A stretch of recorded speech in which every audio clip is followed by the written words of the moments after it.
Hello, my name is Bell-Kanapaux. I am an author and my latest release was in November of 2025.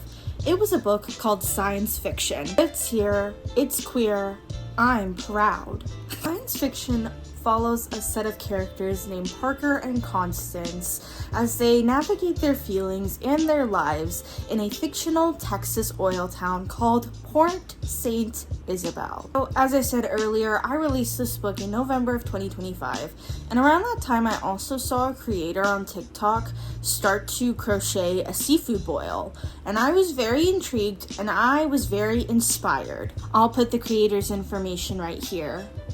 I wanted to do my own little twist on the idea though. I wanted to do a Port St. Isabel inspired seafood boil. So in this, I've crocheted a bunch of stuff that the residents of Port St. Isabel would probably be found eating if they could get their hands on it. And I've come to share it with you, my version of a crochet seafood boil.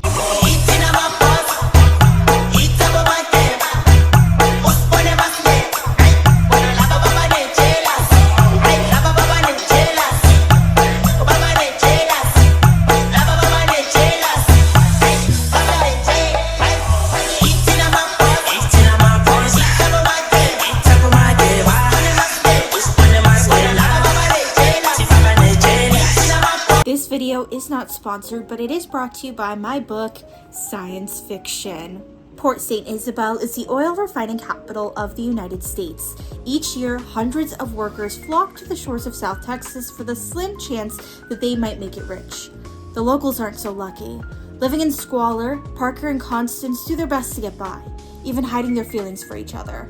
When corporate greed extends past what the residents of Port St. Isabel can take, Parker and Constance choose to take action. Follow a tale of love, greed, and societal hatred in science fiction. All those affected, I want to say, we are deeply sorry. We're sorry. We're sorry. We're sorry. Sorry. If you are a fan of queer fiction and science fiction and Southern Gothic fiction, you will enjoy this book. Now back to the video. I started with arguably the most important part, which is the pot. Let's get into crocheting the pot. The instructions are on screen, so go ahead and pause to read, and once you get done with that, come back and there will be more instructions on screen. Now we're going upwards to create the sides of the pot.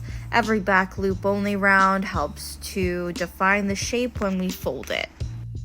Now, my pot looks very big, and it is, but it's meant to be folded inward, so that way it can be double the width of a normal crochet piece. I will explain. A lot of people that do amigurumi use like really thick or chenille yarn, and I really don't like doing that. That's not my cup of tea. I prefer to use thinner yarn.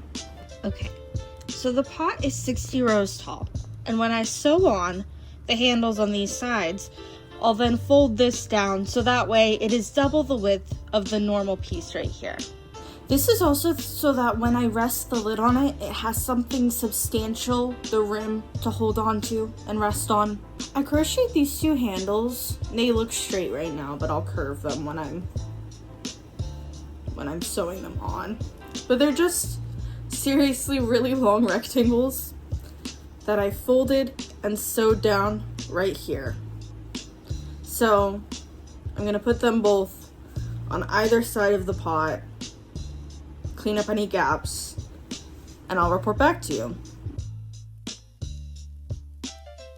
Okay, so I wanted to check in real quick just to say that when I was coming up with the length of my handle before folding it over on itself and sewing it down, I literally just measured my hand to figure out the length of it. So this is, I mean, the whole thing is very customizable. Like you'll see if you look up crochet seafood boil, everyone has their own take, and I think that's really cool. But I would say, like, I guess the handles are really customizable. I don't know why I had to point that out. All right, so the stock pot is done. Now, something that I did not mention earlier, but that I want to make very abundantly clear, is that I follow tutorials for a few things, but most of the stuff is just freehand crochet. But the pot was completely me.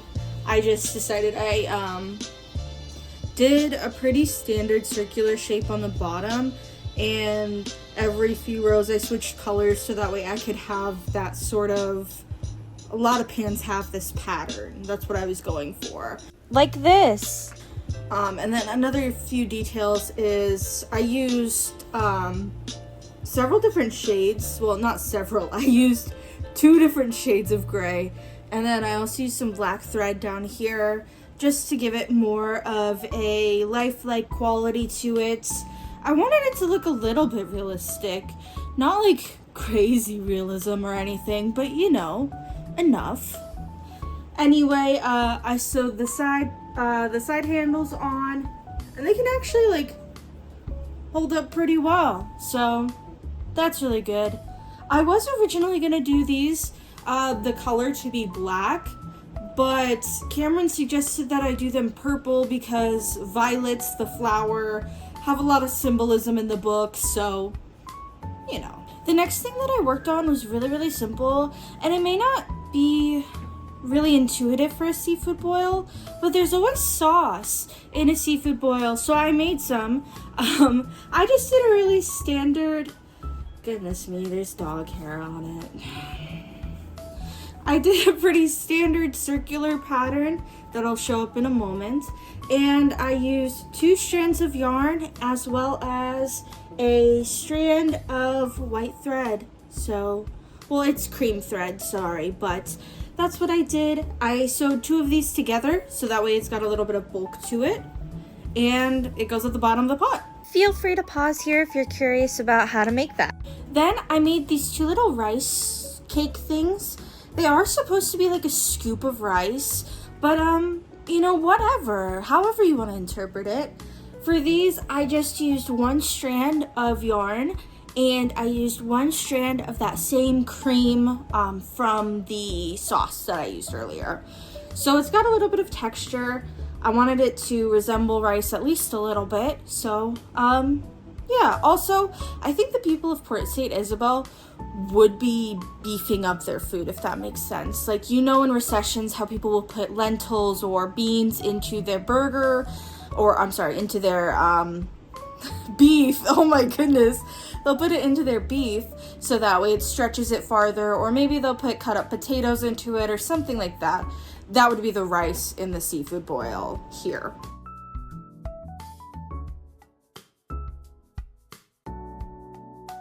Speaking of potatoes, the next thing I worked on were these russet potatoes. I think they are the darndest little things. These ones are so customizable, so I'm not sure how effective a written pattern would be. I guess I would give you the starting point for this, because seriously, like, each one is a different size and makes a different shape, just depending on the increases and decreases that you decide to use. I did them randomly, just adding up to the same number of stitches each round. So I would increase and then I would decrease on the other side to make sure that it was still 30 stitches all the way around, if that makes sense. I will do my best to put a written one up here as well.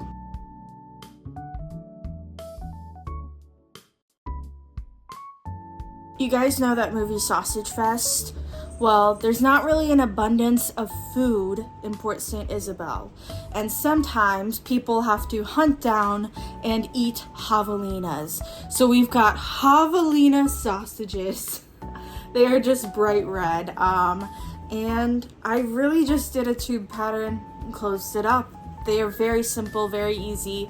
You could do these in any sort of like color, maybe like a burgundy or a maroon, something like that, depending on what type of sausage you want to make.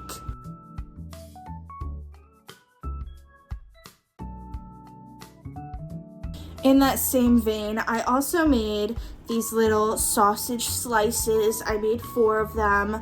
These ones are also probably the most simplest thing that you can do for the seafood boil. Very simple. I just used red and in the center white thread, and then in the outer ring brown thread to kind of simulate the crispy edge that a sausage would get if you put it in a skillet before putting it into your seafood boil.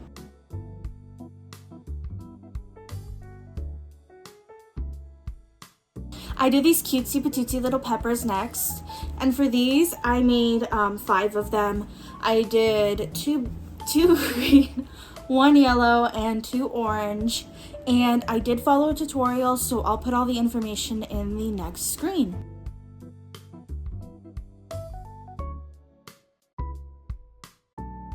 Then I made these 2 lemon slices, and I didn't follow a pattern. However, I did use a lot of color work to kind of sell that it's a lemon slice.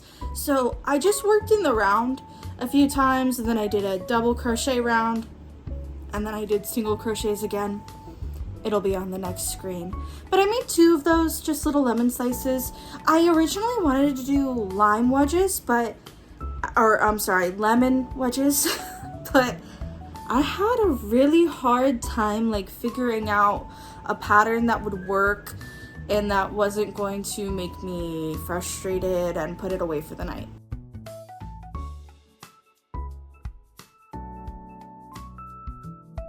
Next, I made 3 little boiled eggs.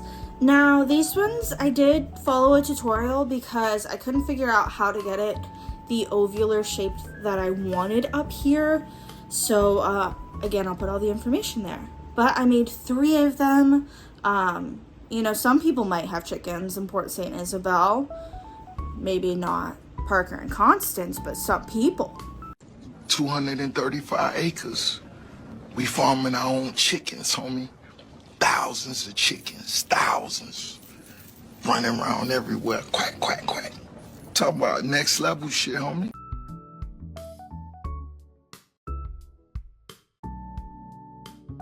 And this next one is one of my favorites probably from the whole set. And this one came directly from my mind. It was a little bit of trial and error until I got it right. But it is a red onion with its little frilly roots. Now I do want to do a little bit of explaining for this because it's so simple, but I want to make sure that I convey it the correct way. So the red onion is a circle. Like, it is just a circle pattern until you get to the very top. You go up 2 more, and then you create this little thing and you sew it shut like that. Very, very simple. And then down here I would just seriously sew in and tie it in half. Very simple, but I mean, like, we're not Picasso here.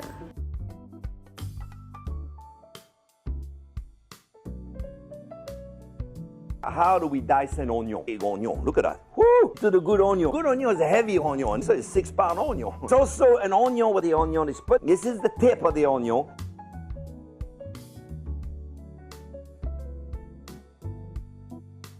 I also made a little bit of an onion slice.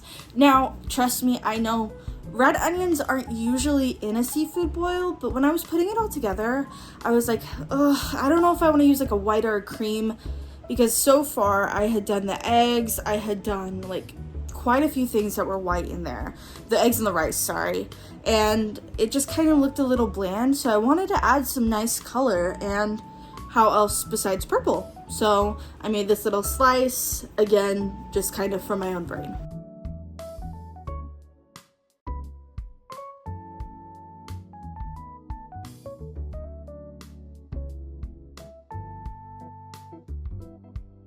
This one is my favorite crochet creation of all time. And also, I guess, in the seafood boil. But it is a green onion. Now, I made the pattern on my own because a lot of people, like I said, they do like chenille yarn, which really does affect the pattern that you would use, you know. So I created that, and it's very, very cute, I think. I can't get over it. It reminds me a little bit of the leek. There's a leak in my boat. From Cloudy with a Chance of Meatballs. I was gonna call it Meatball Movie.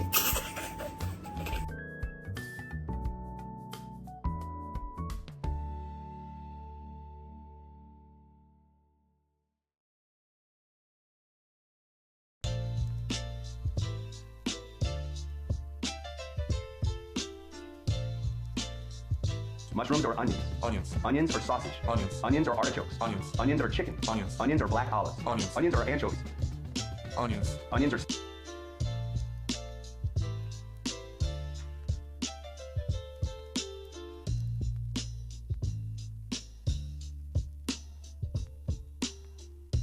Okay, this was the hardest part to come up with and figure out because I had to come up with it for my own noodle and no one really had a pattern that was suitable for my type of yarn. A very big plot driver for this. But I came up with these little mussels and I am like pretty proud of these. I think they look pretty good. Something that I'm gonna do with a few of the items here is add a little bit of shading through markers that I have. I have a few fabric markers, so I was going to shade a little bit of it just to add some like depth. I did not want to do this in black yarn because like I can see great, yeah, not great, but I can't see using black yarn. That's just not something for me.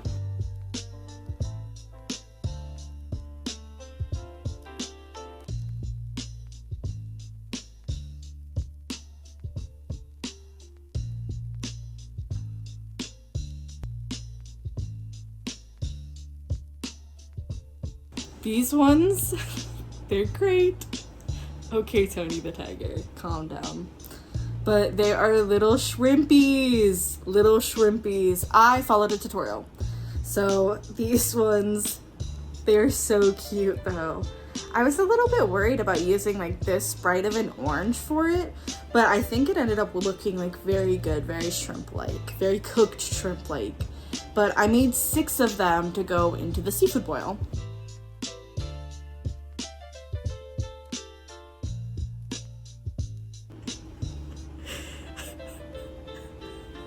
You might flame me a little bit for this one. And let me tell you, I get it. In advance, I get it. Here's a crawfish.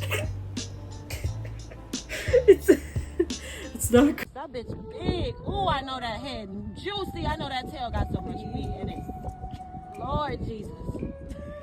Anyway, the tutorial was very good. It was very thorough, very in-depth. However, they used a really small crochet needle, and for a majority of this, I ended up using like a size 4.25, because if I go lower than that, I'm gonna work myself into extreme carpal tunnel. So, here's that little deformed crawfish. Maybe it's been swimming in the Port St. Isabel water, who knows? I wouldn't swim there. Editing Zoe here. I don't know why I said that. I don't swim anywhere. I'm not good at swimming. I've drowned several times because you don't have to die to drown. It's just when you go into the water and you get water into your lungs that's drowning. I took YMCA courses as a child. I did what you're supposed to do. For some reason, I just can't swim. This video is in Russian, but it has English subtitles, and it's also quite clear in the video what's going on. Editing Zoe here. You may be wondering why I made my crawfish brown. And that's because I didn't have a crawfish color, and also crawfish are brown when you pick them up out of the ground. They come from the ground a lot of times. Finally, I am making the lid. I haven't made it just yet. I wanted to sort of figure out what I was doing with everything else to make sure that it would fit into the pot before I determined what to do with the lid. But I do have the 2 main parts constructed, so... Also, I've been working on this project for a really, really long time. Like, the book came out in November. I had my winter break where I was working on a lot of different stuff for college and different essays for scholarships and all that kind of stuff. So seriously, it's mid-March. I've been working on this for 5 months. I could not figure out which was supposed to be the top and which was supposed to be the bottom. I was seriously going through counting stitches, only to realize that they both end up having the same amount of stitches on the outside on purpose. But old me came in clutch because I did this, the bottom side, to be one solid color of gray, even though I used the 2 strands, one solid color of gray. And then for this side, I used 2 different strands of gray, so it would be slightly different, and it's the side that points out anyway. So yeah. Also, something that I really liked about this project is for a majority of it, I used scrap yarn. The only thing that I bought new yarn for was the pot, but the beginning of the pot was scrap yarn as well.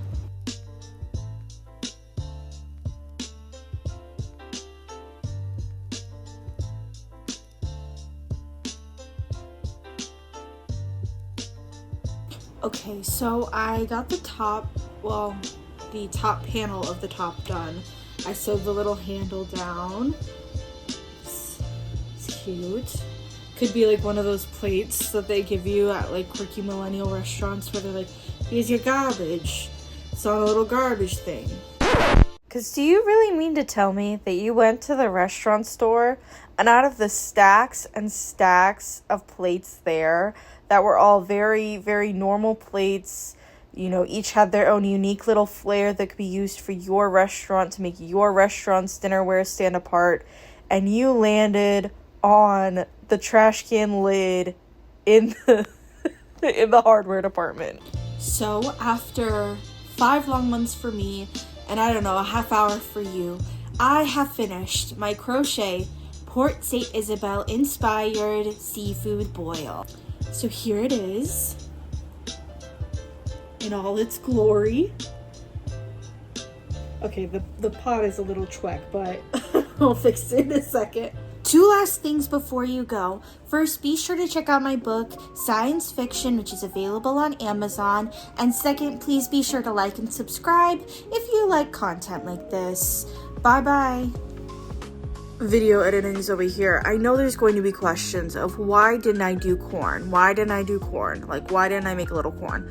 And it's because I don't think corn would grow in Port St. Isabel.